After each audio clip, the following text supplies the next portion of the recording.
Hello dear students. In this lecture we are going to discuss about basic transformation in reference frame theory. We have already discussed three-phase to two-phase transformation when we studied about the space vector concept. That is, the three-phase quantities, whether it is current or voltage, are converted into two-phase domain using this transformation matrix. And by this transformation you get the magnitude of the space phasor which you get from this. That is, the magnitude of the space phasor is given by I alpha square plus I beta square, and you get it as 3/2 times the amplitude of the reference signal. If Ia is Im cos omega t, you get 3/2 Im as the magnitude of the space phasor in alpha beta domain. This magnitude of the space phasor, isn't it? We applied the same three-phase to two-phase transformation for voltages for analysis purpose, and we got the magnitude of the voltage space phasor as 3/2 times Vm in space vector domain. Okay. In this lecture, we are going to discuss two transformations, Clark's transformation and Parkes transformation in detail, and we are going to scale down this magnitude of the space phasor to Vm. How will you scale down? If you multiply this matrix by a factor 2/3. Okay, and we'll see the Clark's transformation matrix here. So Clark transformation is a name given to the three-phase to two-phase transformation. That's all. The three-phase quantities are translated from three-phase reference frame to two-phase reference frame, and it is known as two-axis orthogonal stationary reference frame using Clark transformation. So what is done here?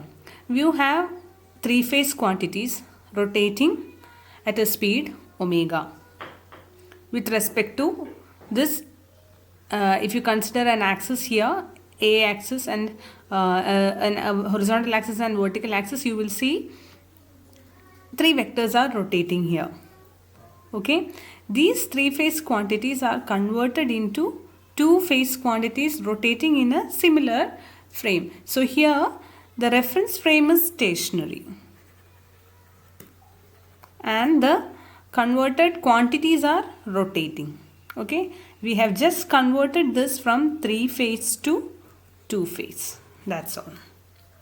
So if you apply the scaling factor, I alpha will be modified as Ia and I beta will be modified as Ib by root 3 minus Ic by root 3. And finally you get the Clark transformation matrix like this. I alpha, I beta equal to 2/3. 1 minus 1/2 minus 1/2 Ia 0, root 3/2 minus root 3/2, and this matrix is Ia, Ib, Ic. From this you can see that I alpha is equal to Ia and I beta is equal to Ib by root 3 minus Ic by root 3. That's all about the transformation process, but you have to understand that what is happening here, a two coordinate system is obtained here which still depends on time and speed. The quantities are still depending on time and speed, just that these quantities are rotating and we have transformed three-phase to two-phase. That's all. The reference frame is still stationary and the quantities are, the current quantities or voltage quantities, whatever quantity you are transforming, are still rotating in this reference frame. Why I am stressing on reference frame is that you will see what happens in Parkes transformation now.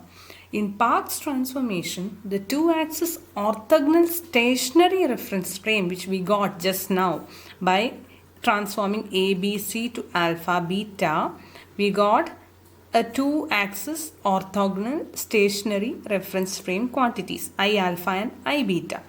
These are transformed into rotating reference frame quantities using Park transformation. You will understand why we need this rotating reference frame quantities when we discuss vector control.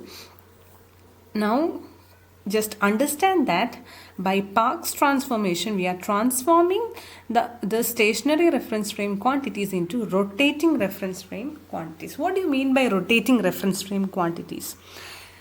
Instead of a stationary reference frame and rotating quantities, we have a frame itself rotating. That is, we are transforming this into dq quantities, okay, where id and iq are dc quantities.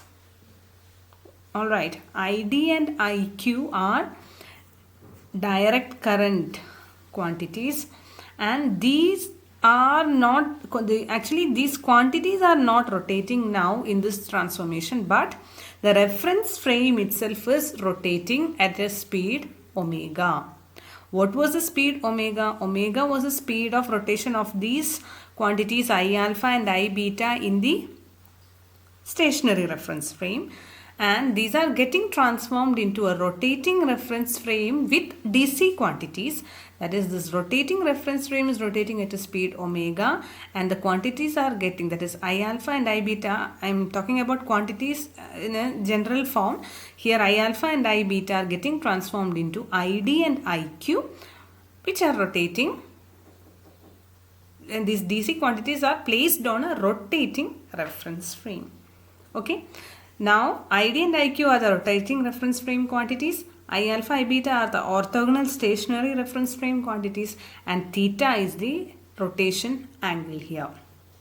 So, how will you get ID? ID is I alpha cos theta plus I beta sin theta. If this is theta, this is also theta. Isn't it? This angle is 90 degree and this angle is also 90 degree. Alright, so you get IQ equal to I beta cos theta minus I alpha sin theta. This is the transformation equation from alpha beta reference frame to DQ reference frame. Alright, now let us see all the three transformations together. So this is a general form. We are representing some quantity F. Okay, let it be voltage or current. And here you see the Clark transformation is transforming these time variant signals in this reference frame. That is a stationary reference frame. Reference frame is stationary and the quantities are, the phasors are rotating. That is FA, FB and FC. By Clark transformation, you are transforming it into two-phase domain, where again the quantities are varying with respect to time, isn't it? These are two-phase quantities, F alpha and alpha beta, reference frame F alpha and F beta. These are displaced by 90 degree. Here the phase displacement between the three quantities were 120 degree. Here the phase displacement between the quantities are 90 degree each, and Park transformation, what it does is it is transforming these into DC quantities FD and FQ, and these are DC direct, not varying with respect to time, but these are placed on a reference frame which is rotating at this same frequency as the frequency of this three-phase signal. Okay, keep in mind these are all mathematical operations, transformations which you are doing on the three-phase quantities for detailed analysis purpose, and these find application in the vector control of induction motor, which we are going to discuss in the next lecture. So with this, I am winding up this discussion on basic transformations. Thank you.